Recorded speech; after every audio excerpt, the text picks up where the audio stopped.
All right, for today's video review, we're going to round out our Wave 1 Legacy Deluxes here and take a look at Transformers Generations Legacy Deluxe Class Dragstrip.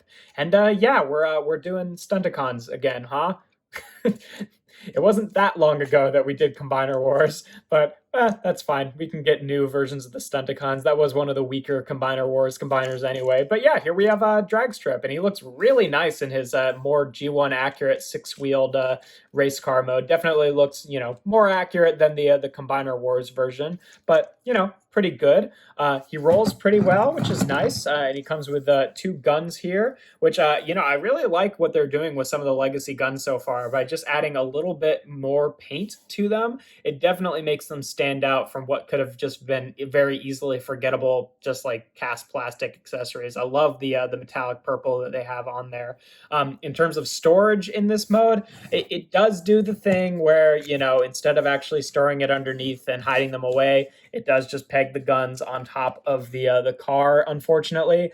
Now, that being said, usually this kind of thing drives me absolutely nuts, but I do actually kind of really like that look on Dragstrip because his guns are small enough that it doesn't look like just some like big oversized accessory. I think it looks pretty cool, even if it does ruin the whole robots in disguise kind of angle. But then again, if you saw this thing driving down your street, guns or no guns, it would definitely raise an eyebrow. So it's not the end of the world, and I can sort of see that being a little bit more justified on the Decepticon team rather than the Autobots, who are trying to blend in a little bit more. So it doesn't bother me as much, and I actually do really kind of like that look. And adding the extra purple to complement the yellow is kind of nice. But still conceptually would have been nice if these could actually plug in somewhere on the bottom of the car. But I do like the look, so I'm not too bothered by it. Otherwise, yeah, he has a very nice vehicle mode. Now, he doesn't have any combiner ports or anything like that, but we are getting a bit of a glimpse here into how the combiner is going to work, at least for the arms, because he's got this little section down here that you can't really reach with your fingernail, but if you take a little tool, like a little screwdriver or something like that, and just press it in, it is actually a button, and it releases the back half of the alt mode, and you can actually split them entirely in half. And now this is kind of interesting because we've gotten rumors that what's his name, Motormaster, is going to be the commander class figure, and it seems like what they're going to be doing is making the cab of the truck the robot mode, and then the trailer of the truck be all of the like sort of extra combiner mode bits, which I think is an interesting way to do it. And what seems what is probably going to happen here with Dragstrip as an arm is how you actually activate that is by plugging Dragstrip onto whatever armature comes with Motormaster, and it will press into that spot and separate it so that this can be the top half of the arm and the bottom half of the arm, and then the elbow is going to be part of that trailer that comes with Motormaster. So an interesting way to do it. Definitely not Scramble City in any way, but it might come out looking like a better Menasor overall. So, I'm up for it. And if you just want a Dragstrip figure and you don't care about the combine mode feature, that is totally, ignorable. Like, you can't actually separate it without like pressing in that button, and you can't even reach that button accidentally with your fingers. So, if you just want a nice Dragstrip, then you got a nice Dragstrip. Doesn't have to be a combiner at all. But yeah, in terms of comparisons, for the standard one, here he is with a Kingdom Sideswipe, and I'm not totally sure how that scale works out because I don't really have a good frame of reference for the size of this car. It seems from like images online that seems fairly accurate. It might be a little bit too small, but hard to tell. It's close enough that I can kind of fudge it a little bit in my head. And then for his wave mates, here he is with Legacy Skids and Kickback there. So pretty cool. The only other thing that's worth mentioning in vehicle mode is seems to be a running problem that the back spoiler doesn't totally line up. There might be a fix for that I haven't tried out yet, but I'm not totally sure. I'll talk about it a little bit more in robot mode, but it's it's not the end of the world, and you can kind of get them close enough that you don't really notice it that much, but it does not sit totally aligned, which if you've got like a OCD brain, that definitely could be an issue for you. Also, I noticed on mine that they didn't continue the paint of the red stripe here. I don't know if that's a running issue. Seems like it probably wouldn't be, but not the end of the world, just, you know, a little annoying, but whatever. Otherwise, yeah, he looks pretty nice in his vehicle mode.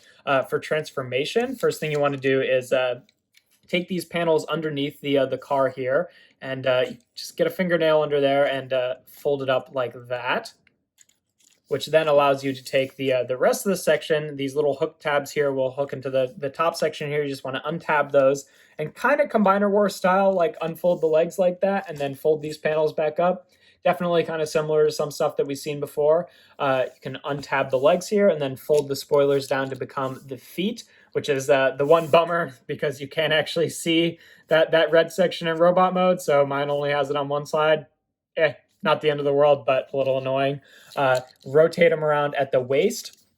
Take this section here with the whole like cockpit. I don't know the driver section, which if you notice here, actually will be his head in robot mode, which will become hollow, which is kind of a bummer, but I don't know, kind of interesting that they did it that way. But you want to take this whole section, untab it from these sections here, which will become the arms, and just fold it up like that. You want to take this whole section, rotate it around, and click it in place, and just leave it like that for now. You want to take these panels here, and they will untab. They kind of tab in this way to these sections here. So you just want to untab those so that you can, take the whole section here and untab it from itself, and it kind of folds down on these armatures and kind of folds into place like that. Let me adjust the camera here a little bit. And then the head will just fold out on a panel from inside the cockpit section there and just fold up like that. And then this whole section will double hinge and kind of compress down a little bit on the silver section, and it will tab in just like that. There we go.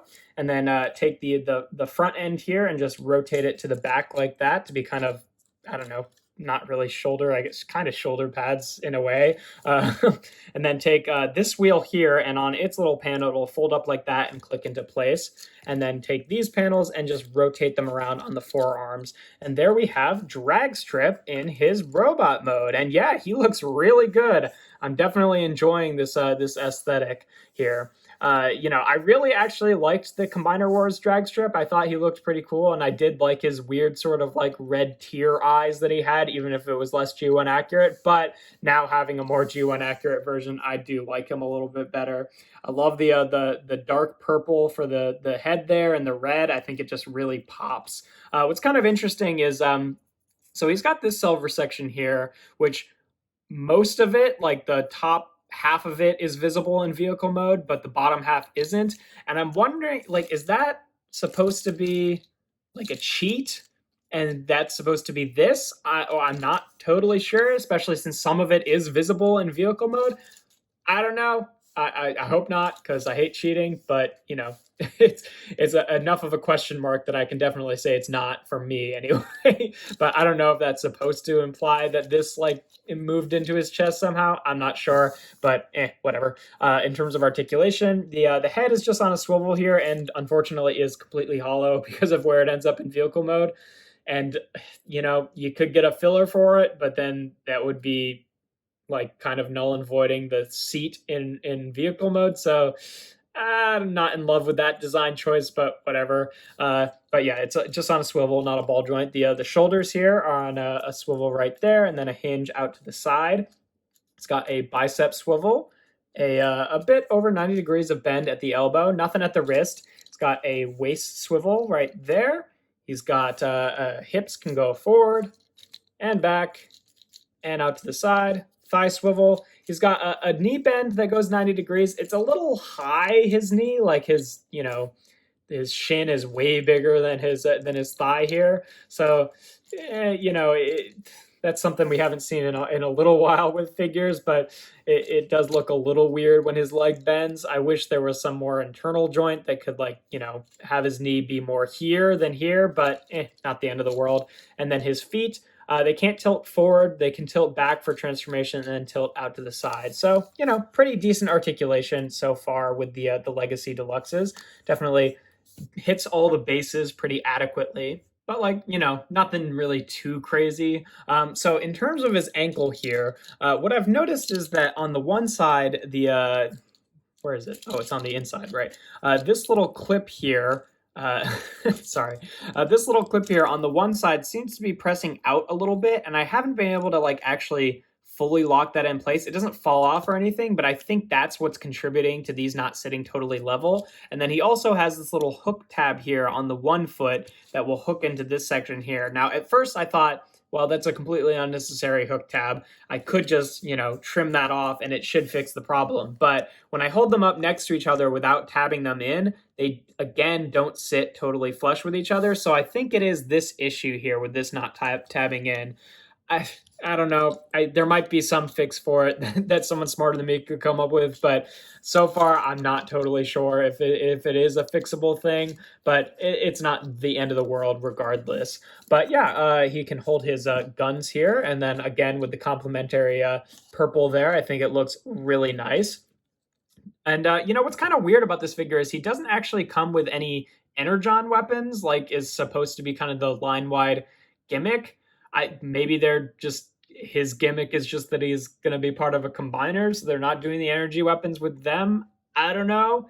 I don't really care one way or the other. It's just something that's worth noting. But yeah, in terms of storage for his guns, he does have some pegs here on his back, so you could peg them in like this, so they're kind of facing up, angled in a little bit, or peg them in so they're like this. You could peg them onto the back of the legs. Personally, I prefer pegging them on here, but you know, you definitely have some options there. Is that a port? Could you plug them in there? Maybe. Yeah, sort of. I don't know. I don't think that's the best option, but you know, I like that personally, and I don't mind that you can kind of see them from the front a little bit. But yeah, some good options there for storage. In terms of comparison, here he is again with Kingdom Sideswipe, just for the standard one. Pretty average size deluxe, nothing totally groundbreaking there. Here he is with his Wave Mates, Skids, and Kickback, so you can see what they look like together. And then here he is with his boss man here, Siege Megatron. And yeah, you know, that works out pretty well, I think. But yeah, you know, pretty good figure overall.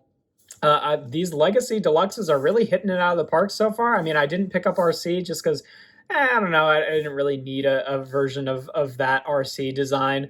And like, frankly, if you really want a version of like Prime RC, the actual figures from Prime do look more accurate to that version. So yeah, you know, I think that would probably be the better option. But I am interested what they're going to do with that mold, because like it seems like they're going to do one of those you know, one of the G2 motorcycle guys from that mold down the line, if the leaks are to be believed. And I might pick it up then, but I'm skipping it for now. But with the 3 that I did get, these guys, they're all really good. The transformations are intuitive, easy, like not too much of a hassle. They all feel pretty good joints wise. They look all very good in their robots, in their robot modes and vehicle modes. So I'm feeling pretty good about Legacy so far. I'm definitely excited to see where it goes. Does he have a... No, he doesn't have a wrist swivel. I felt it move there a little bit.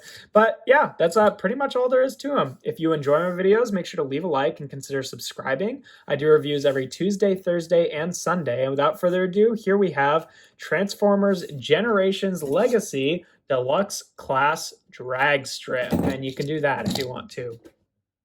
Cool.